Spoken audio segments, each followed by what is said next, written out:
The recent inauguration of the Ram Mandir at Ayodhya marks the culmination of a decades-long movement to reclaim one of Hinduism's holiest sites. While the temple's construction has dominated headlines, the deeper historical and civilizational aspects tend to get overlooked.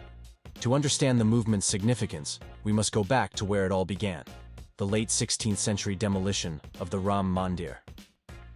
The first Mughal Emperor Babar razed the existing temple in Ayodhya and constructed a mosque, known as the Babri Masjid, in its place. This act of religious desecration was profoundly traumatic for Hindus. Ayodhya held immense meaning in the Hindu psyche as the birthplace of the revered deity Rama. Its wanton destruction struck at the core of Hindu identity and civilization.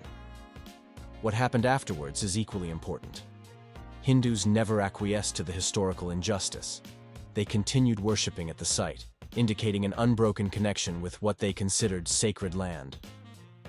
Throughout the Mughal and British periods, Hindu kings and warriors repeatedly attempted to regain control of Ayodhya whenever the opportunity arose. The late 19th and early 20th centuries saw a growing historical consciousness about India's cultural moorings. Reclaiming sacred sites like Ayodhya, Kashi, and Mathura became linked with recovering India's civilizational glory. This formed the backdrop for mass campaigns like the Ram Janmabhoomi movement.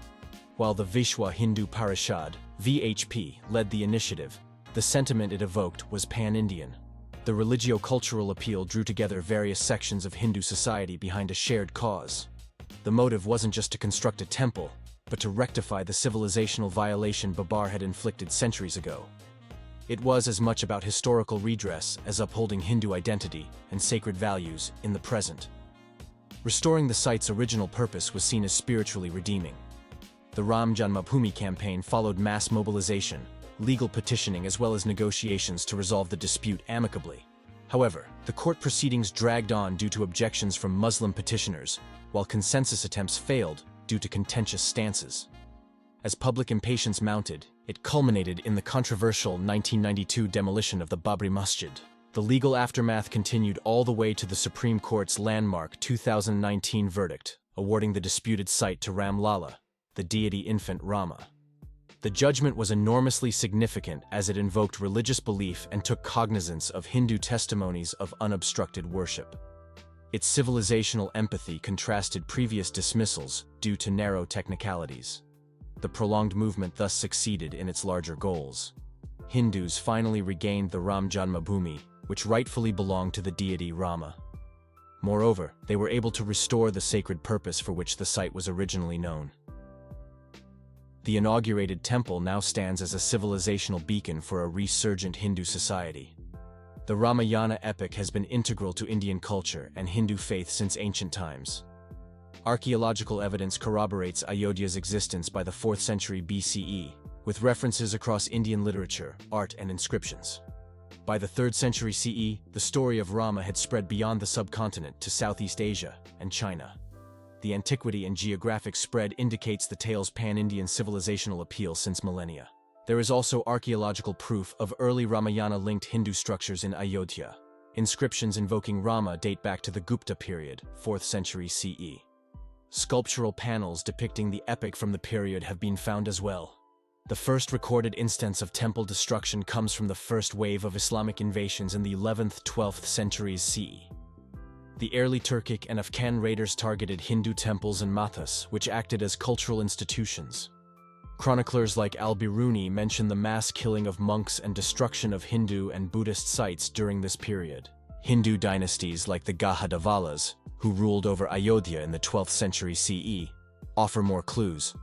Inscriptions show that kings like Govinda Chandra rebuilt and renovated many temples in Ayodhya, including Vishnu Hari Mandir, i.e. Ram Janmabhoomi Temple. Destroying and rebuilding temples was thus not unusual during the medieval clash of competing political forces. It was the Mughal period that witnessed a more systematic pattern of unchecked temple demolitions.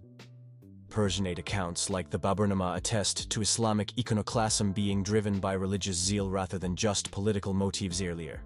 The current Ram Mandir thus has a certified cultural history dating back over 2 millennia. What Babar destroyed in the 16th century was only the latest of temples built on a site which already had an established sacred significance for Hindus.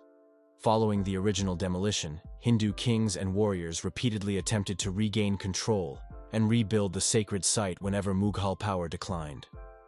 For example, during the reign of Humayun and Sher Shah Suri in the mid-16th century, Hindu emperors renewed major temple construction at Ayodhya, Mathura, and Varanasi. Raja Todarmal even rebuilt the Kashi Vishwanath temple during Akbar's rule in the late 16th century. Local accounts speak of murtis of Hindu deities buried underground in Ayodhya to preserve them across these turbulent centuries. Especially with repeated destruction of temples by Aurangzeb towards the period's end, this became essential to ensure continuity in Hindu worship. The Marathas were the preeminent Hindu power reversing Mughal religious persecution in the 17th and 18th centuries CE. Chhatrapati Shivaji Maharaj's iconic reinstatement of Hindu Padshaahi was followed by major campaigns under later Maratha rulers to reconstitute Hindu sites like Ayodhya and Kashi in accordance with traditional mores. For example, the Peshwas designated special battalions to guard temple towns, restarted ritual activities, and patronized festivals like Ramlila, Janmashtami, and Ramnavami. By the mid-18th century, the Marathas had succeeded in reviving Hindu Padshaahi across North India after centuries of suppression. The late 18th century witnessed growing historical study into India's past, including first translations of texts like the Baburnama. With access to Mughal chronicles openly extolling the destruction of Hindu temples, what was instinctively known now had concrete validation. British preservation efforts meant rediscovery of old temple remains buried across Indian towns as well. These developments fueled an awakening around India's ancient civilizational greatness among early nationalist thinkers. Reclaiming cultural power and sacred geography constituted the ideal of Hindu Rashtra and became central to visions of a future independent India. Organizations like the Hindu Mahasabha thus began advocating the restoration of Hindu holy sites starting the early 20th century. From being seen just as religious issues earlier, their recovery was now tied with cultural renewal and national revival as well. Figures like K.B. Hedgewar, founder of the Rashtriya Swayamsevak Sangh, RSS, also identified imperialism behind temple breaking and strove to resuscitate Hindu society as a building block for the nation. Revanchist sentiments against historical temple destruction had bred among many Hindus by the opening decades of the 20th century, which leaders like Hedgewar channeled towards a positive movement for national regeneration. Noteworthy Indians like Swami Vivekananda, Lokmanya Tilak, Gandhi, Rajaji, and Radhakrishnan spoke forcefully on the religious liberties due to Hindus in a free country, especially rebuilding destroyed sites integral for the community's cultural health. Reoccupying sacred geography and recovering sites of civilizational memory was seen as imperative. These strands merged powerfully in mass sentiments behind the Ram Janmabhoomi movement starting the 1980s.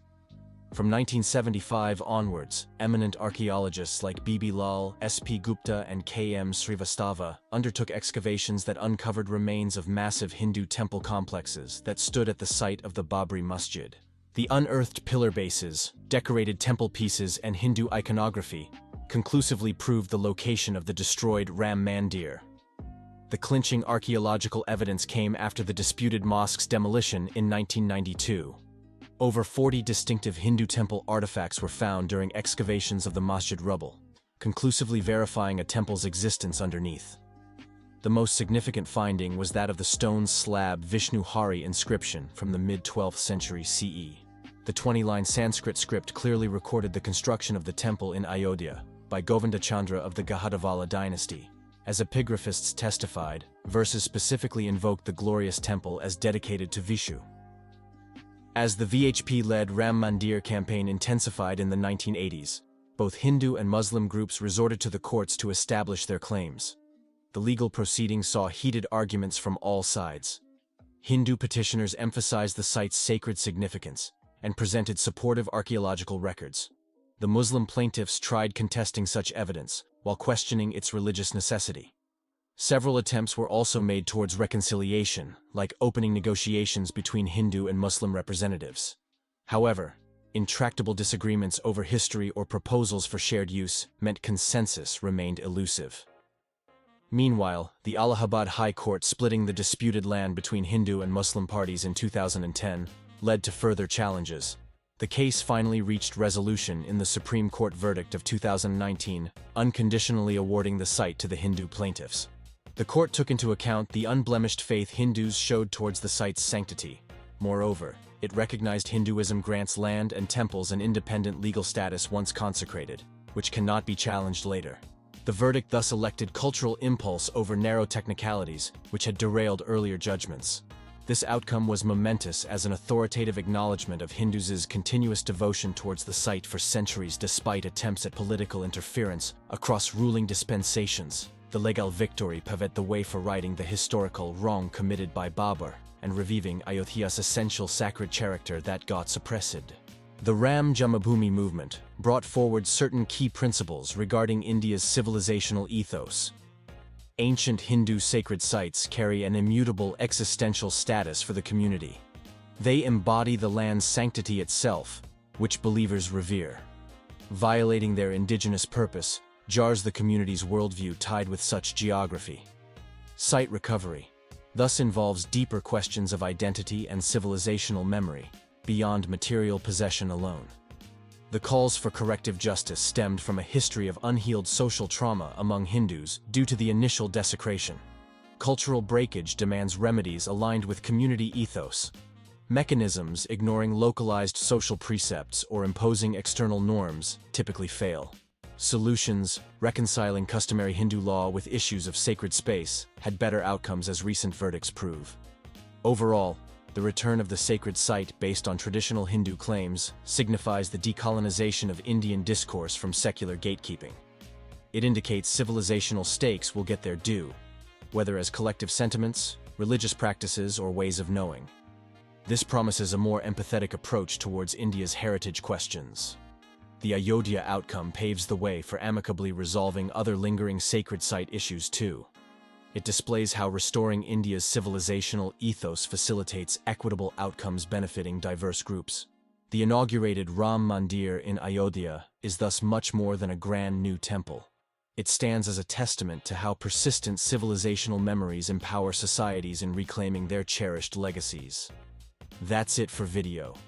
Please like, share, and subscribe for much more content exploring spirituality, philosophy, and our place in this marvelous, mysterious metaverse. Until next time, Namaskar.